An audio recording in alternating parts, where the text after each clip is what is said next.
Our first myth today came by request, and it revolves around the story that the female singer on the Rolling Stones classic song Gimme Shelter actually suffered a miscarriage after performing the vocal. The woman in question is the great Mary Clayton, and as difficult as it may be to believe, this one is absolutely true. There's no question that the duet between Mick Jagger and Clayton is something beyond legendary, and you can even hear her voice top out at a few points on the song because she was singing so hard. At the time of the recording, Clayton was in fact very pregnant, and shortly after the session, she did lose her child. The loss of the child was attributed to the strain she put on her body during this vocal performance, and Clayton has spoken about it many times over the years, though she's only recently started performing that song in public again. So yes, the story of Mary Clayton suffering a miscarriage after performing the vocals on Gimme Shelter is true. Very sad, but very true. The second myth for today is one I feel obligated to address after I witnessed a rather puzzling conversation the other day. This one revolves around Barry Manilow. Yes, Barry Manilow and his song Mandy. Apparently, the claim now stands that he wrote this song about his dog, and I was informed that among other key sources about this myth is one of the plot points in the film Can't Hardly Wait, a film that I have never seen and I never intend to see. Anyway, this one is false on a number of levels. The first being that this song wasn't originally called Mandy, and of course the fact that Barry Manilow didn't write it. In the late 1960s, the song you now know as Mandy made a brief chart run under the name Brandy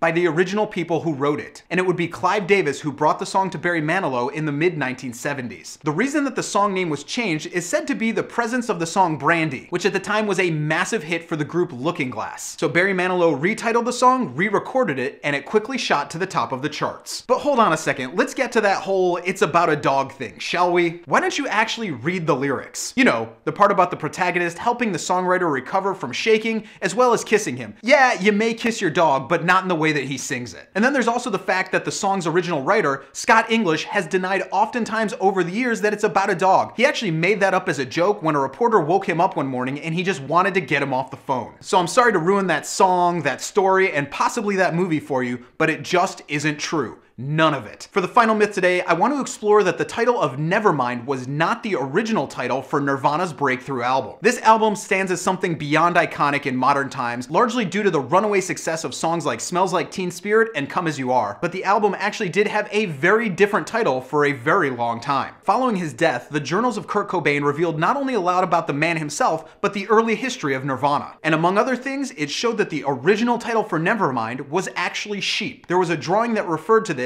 and on it Kurt Cobain wrote the lines, "Sheep, because you want to, not because everyone else is." You don't have to be a genius to understand what that meant, but bassist Chris Novoselic has stated many times that that album title was abandoned sometime in the mid-1990s. But at the same time, it is 100% true that Nevermind was not the original title for that record. So those are the myths for this week. Be sure to check back here every Thursday as I delve into some of the coolest stories in music history, and be here every day for all the music news, reviews, and knowledge you'll ever need.